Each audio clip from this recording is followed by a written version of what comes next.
Hello students.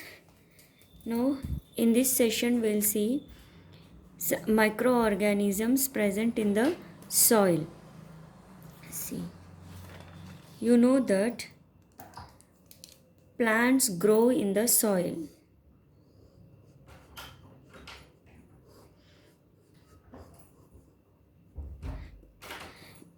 See, plants need nitrogen for the growth. So this nitrogen, see, it is the atmosphere. Now atmospheric air. Now 78% of the nitrogen is present in this atmospheric air. Now, but these plants, they do not directly absorb this atmospheric nitrogen, but plants need nitrogen for growth. Then how plants take nitrogen? See, suppose I am taking a groundnut plant or pea plant. Now, this groundnut and pea plant need more nitrogen. So, the microorganisms, see, I told you microorganisms are present in the soil. So, whatever the microorganisms that present in the soil will absorb this atmospheric nitrogen and store in these roots.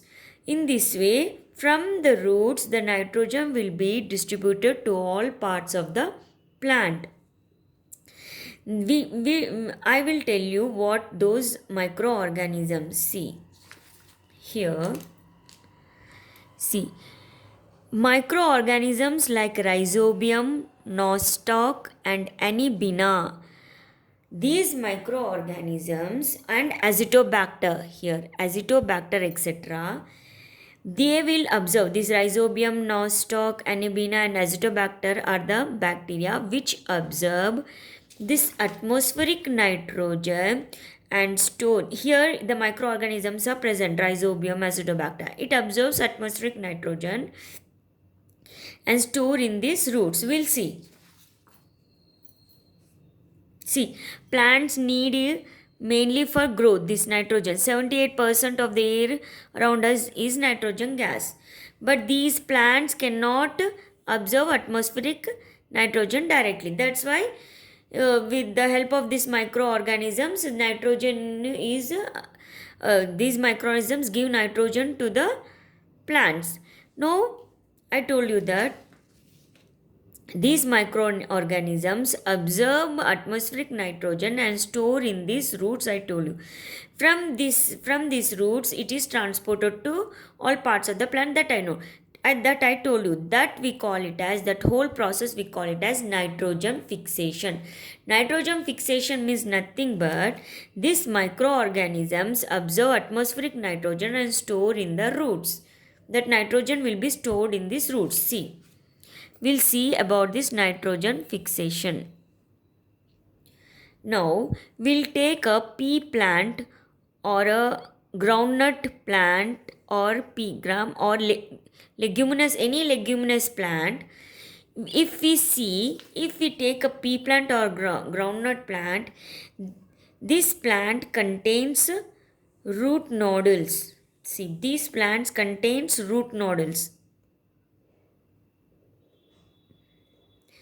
In these root nodules, Rhizobium bacteria is present. Rhizobium bacteria.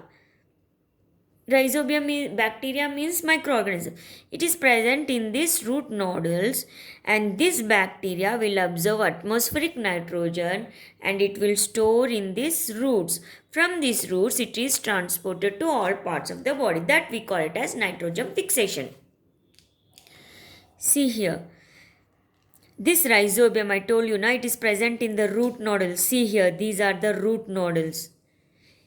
Now, what this rhizobium do? It converts the atmospheric nitrogen. It converts the atmospheric nitrogen into nitrate. See, this rhizobium, it is present in these root nodules. No, it converts atmospheric nitrogen into nitrate. and stores in the roots. See, atmospheric nitrogen is converted into nitrate and it is stored in the roots. See, nitrogen in the form of nitrate, it is stored in the roots. Plants use these stored nitrates. See children, what plant is doing? Plant is giving shelter to the rhizobium and rhizobium is giving nitrogen in the form of nitrate to the plant. So both are cooperating one another, no? So that type of cooperation we call that as symbiosis. See rhizobium and the plant are cooperating to one another. Rhizobium is giving nitrogen in the form of nitrate to the plant and plant is giving shelter to rhizobium. See, plants give shelter to rhizobium. They cooperate one another. Such a cooperation is called symbiosis. See children, at the same time, the soil is also becoming fertile because here nitrogen is, this rhizobium is converting this atmospheric nitrogen into nitrate and this rhizobium is storing nitrogen in the roots, no? That's why this soil also become fertile. See, soil fertility also increases. Now, to check whether these nodules, root nodules, will have bacteria or not, we'll do an activity. You collect, see, you take out the groundnut plant from the, you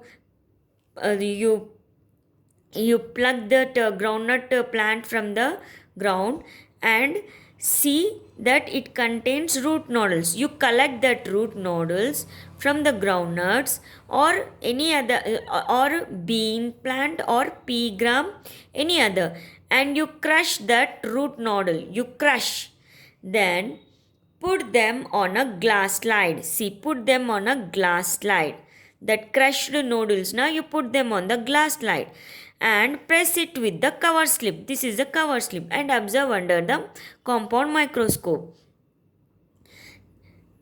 Observe under the compound microscope and observe what you'll observe this bacteria, rhizobium.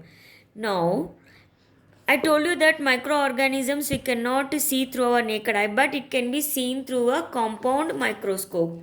See, the organisms which we can see through this compound microscope are called as microorganisms. Now, I told you about microorganism in the soil, how it helps the plant, I told you. Now, we'll see some microorganisms like fungi and bacteria. You know that microorganisms are of bacteria, fungi and virus. See, we'll take example fungi and bacteria. What they will do, some fungi and bacteria, they will decompose the waste. See, biological waste, whatever the kitchen waste, fruit peels, vegetable peels, they know that waste, this bacteria and fungi will decompose that waste. So in some way they are cleaning the environment, no? They are decomposing the waste means they are keeping the environment clean. If these microorganisms are not there, then all these waste would have accumulated in our surroundings.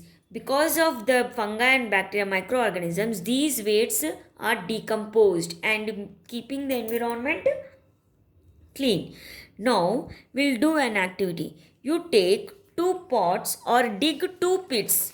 See children, you take 2 pots or dig 2 pits. Now, in the corner of the garden at home or at your school ground, then you fill half of with loose soil. Then put biological wastes like fallen leaves, vegetable waste, waste paper. See, fill up half of the with loose soil, put some biological waste like fallen leaves, dry leaves or vegetable waste, paper, etc. And in this you put all those, in this you put plastic bags, glass bottles, plastic waste you put in this, and then you cover this pit or this pots with loose soil. Again you put loose soil. In this also you put loose soil and sprinkle some water on these pots and in these pits. In this you put biological waste, in this you put plastic waste. Now what you'll do, you do this every day. You do this every day. After 3 to 4 weeks, you remove the upper soil. After 3 to 4 weeks, you remove the upper soil and from the pits and observe the changes. See, what you'll observe, whatever the waste present in this, no, whatever the waste we have put in this pit, no, and covered with the soil, now after 3 to 4 weeks you remove that soil and see, this waste will decompose. This waste will decompose by the microorganisms. See here, microorganisms present in our surroundings, they will act on this waste. See, whatever the microorganism present in our surroundings, that will act on that waste and decompose them. They are converted into simple substance. Thus, these microorganisms also helps in cleaning the environment. Now, see children, some microorganisms, they help to clean the environment by decomposing the waste, you know. But this plastic waste is there, no, it will not decompose. Whatever the microorganism present in the surroundings now, that will not decompose this plastic, glass. That microorganism decompose only organic waste. Now, some microorganisms such as bacteria, they also help in the sewage treatment. Sewage means drainage. You know now, washroom drainage. That will be treated with several bacteria, so that bacteria, that bad smell will comes now. Will use this bacteria to clean that sewage. Now, some bacteria is also useful in cleaning the sewage water. Now, suppose in sea or ocean, these petrol tanks and diesel tanks will be present, or else this petrol and diesel tank we will transport through this sea or ocean. Accidentally, if that petrol or oil spills into this water, if it spills into this water, see, whatever the water animals are present, no, they will die. So to remove the oil from this water, we'll use a bacteria. Some bacteria which remove the oil from the soil. There are some bacteria which remove will separate the oil from the water. See here.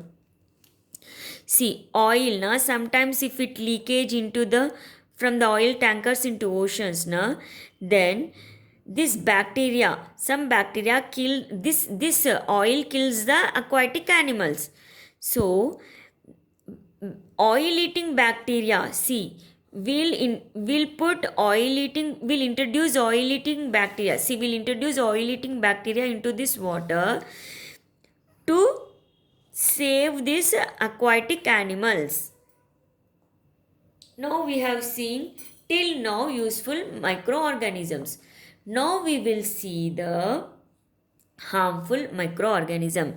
See children, the microorganisms which causes disease are called as pathogens. See, you know that some microorganisms are useful. Now we are seeing the harmful microorganisms. See, some microorganisms which causes, if they enter into our body, they causes diseases. Such microorganisms are called pathogens.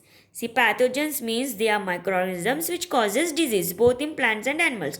See children, you know that microorganisms are present everywhere in our surroundings. Now, if this pathogen enter into our body, see, you know that whether it is a plant or animal, see, human being also belongs to the animal kingdom. If that pathogen enters into our body, how it enters? It can enter through air, water, the food we eat. See, in any way it enters. See, see here. Pathogens enter into our body through air. When we breathe air, no, if the pathogen present in that air, will that pathogen enters into our body. When we drink water, through that also. Food when we eat. Now, sometimes these pathogens enter into our body directly from the infected person. If we contact with this infected person, no, from the it will directly transmitted to that pathogen directly enter into our body, or this pathogen is carried by through animals and insects. See children, I am telling you, these microorganisms which causes diseases pathogens. So these pathogens enter our body through air, water, food, and it can be transmitted directly when we contact with the infected person, and it can also be carried by these animals and insects. See, we'll see, for example, see how directly it is transmitted. I will tell you. See, if we sit or if we contact an infected person, we sit beside an infected person. What if that infected person sneezes or coughs?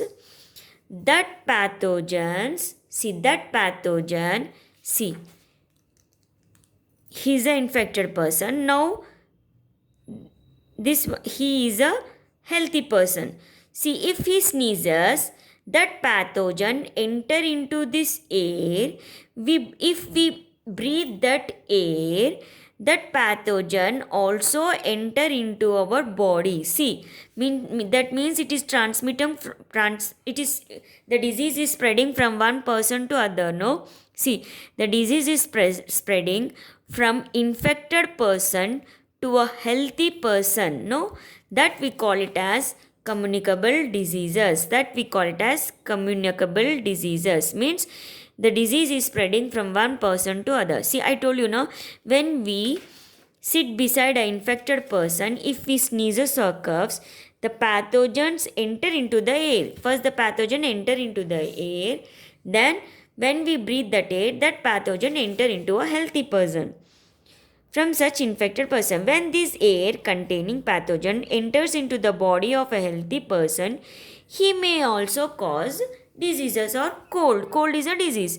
So, this type of disease, important, this type of diseases which spread from infected people to healthy ones are known as communicable diseases. See, if the disease spread from an infected person to a healthy person through air, water or food is known as communicable diseases. They spread through air, water, food or through physical contact or direct contact with the infected person. See, sometimes I told you na, these pathogens, not only they are transmitted by air, water, food or direct contact, but they are also transported through these insects. For example, this mosquito and housefly. You know houseflies, no?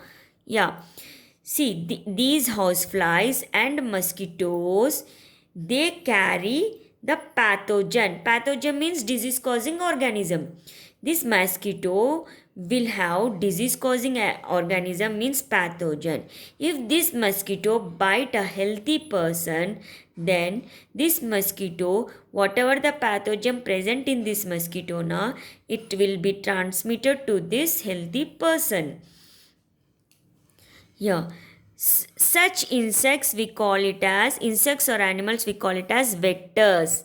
See, the insects or animals which transmit pathogens to another person is called as vectors. See, some of the examples of communicable disease we'll see. Those are common cold. See, when we sit near a person who sneezes, who have a common cold, we also get. This conjunctivitis, typhoid, smallpox, chickenpox, swine flu, tuberculosis, chikungunya are some of the examples of communicable diseases. Now, children, I told you that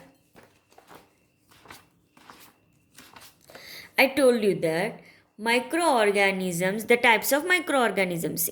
What are the types? See, bacteria, fungi, virus. These are the types of bacteria. Now, one more type is plasmodium. Plasmodium. See, children, bacteria is a microorganism, fungi is a microorganism, virus is also a microorganism. This plasmodium is also a microorganism. We cannot see these microorganisms with our naked eye. We can see these microorganisms using a compound microscope. That's why these organisms are called microorganisms. Now we'll see. Now we have seen bacteria. Bacteria, lactobacillus is a useful bacteria. It is used to make curd. Now we have seen yeast. Yeast is a fungi. It is a useful bacteria. It is used to prepare alcohol, bread, all that. Now we will see this plasmodium. It's a harmful bacteria. It's a harmful microorganism. It's not a bacteria. Plasmodium is not a bacteria. It is a harmful microorganism. Now, this plasmodium is a microorganism. See, plasmodium is a microorganism which causes what disease? Malaria. Important, children. Malaria is caused by which organism? Bacteria? No. Virus? No. Fungi? No. Which bacteria? Plasmodium.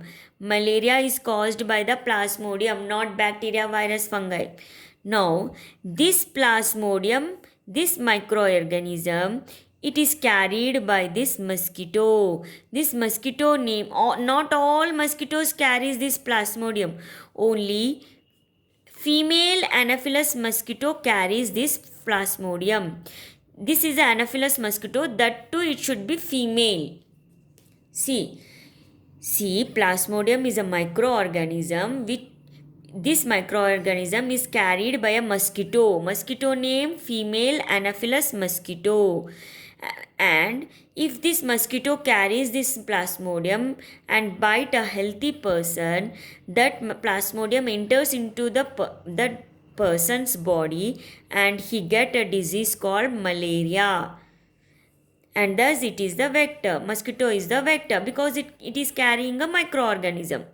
So that's why mosquitoes need to be controlled. See, how you will control the mosquitoes? If you control the mosquitoes, you can prevent this disease, malaria. See, that's why you need to keep your surroundings clean so that this stagnant water in ponds, tanks, waste pots, waste flowered pots, you should remove the water from these. Means you need to keep your surroundings clean so that to prevent this mosquito borne disease called malaria. Malaria is caused by the microorganism plasmodium. Plasmodium is carried by what? This female Anopheles mosquito.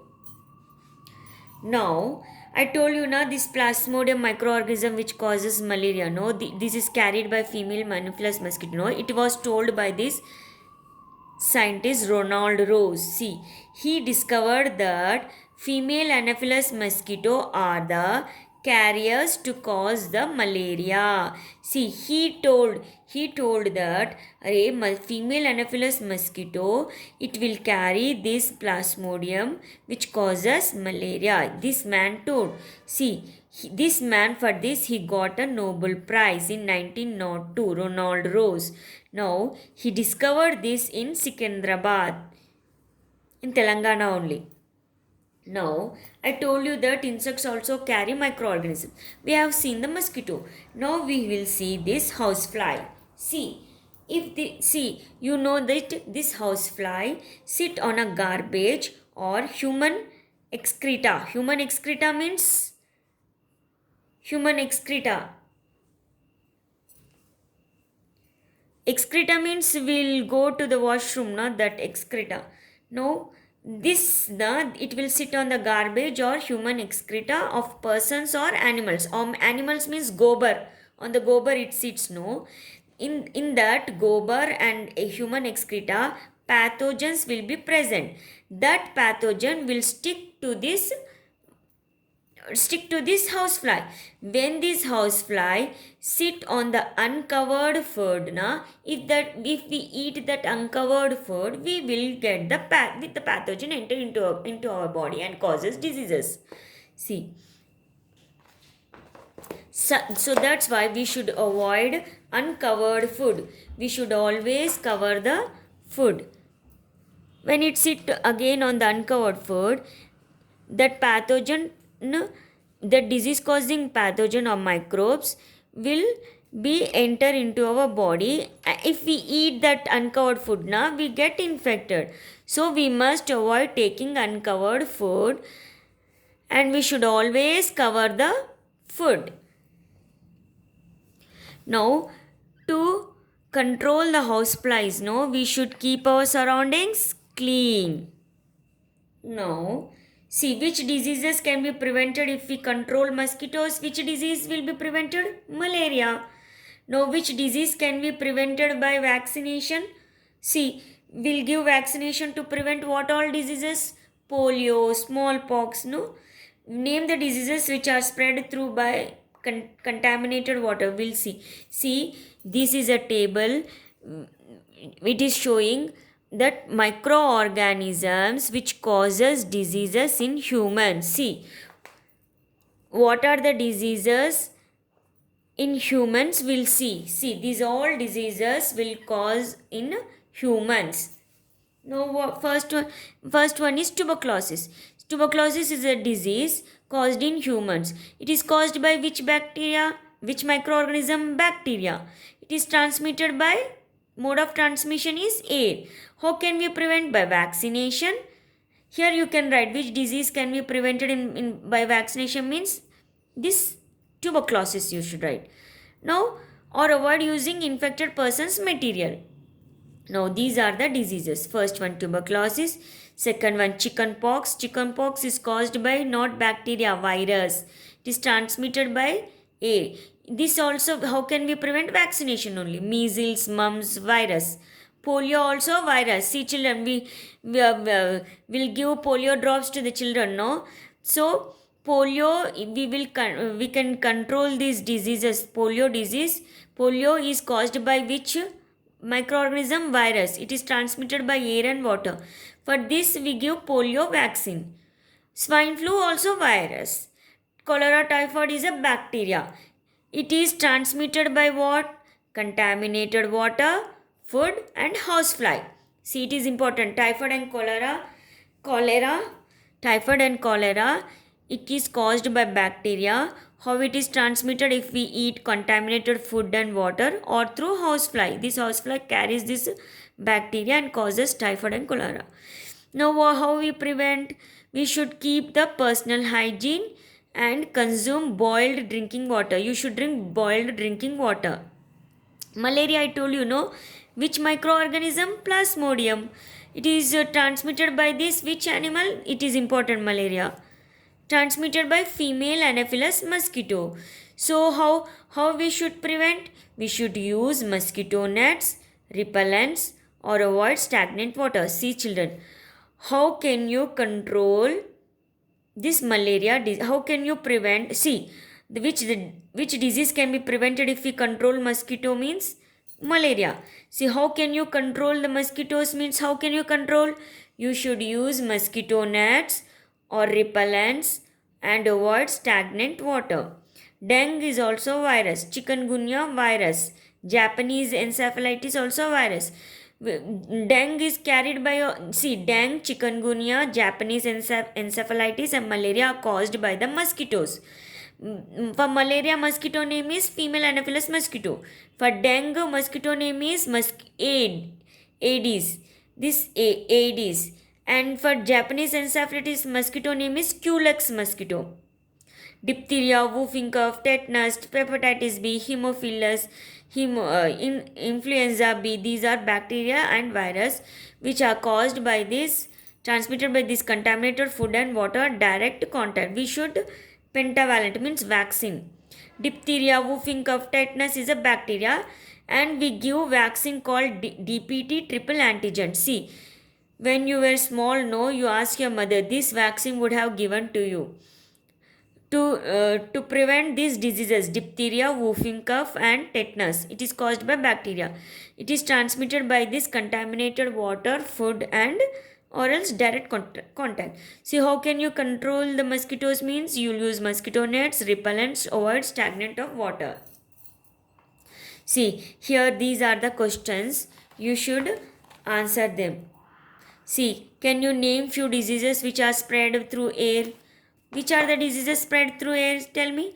Chickenpox, measles, mumps, polio, swine flu, like that. Now, see, we have seen the diseases which are caused in humans. Now we'll see the diseases caused by microorganisms in some animals. See, humans are also belongs to animal kingdom, but in other animals we'll see. See, anthrax is a disease which affects the cattle means cow, buffalo, sheep, goat and humans also. Foot and mouth disease also. See, viral diseases we'll see in fishes and prawns. Fall, you know, na, fox, you know, na, fall fox septicemia disease is caused to this fox. See, birds, na, the birds are affected by this bird flu. See, bird flu is diseases. The diseases affect the birds. Now in dogs, this rabies is a diseases in dogs. Rabies important. Which name the disease that affects the dogs means rabies.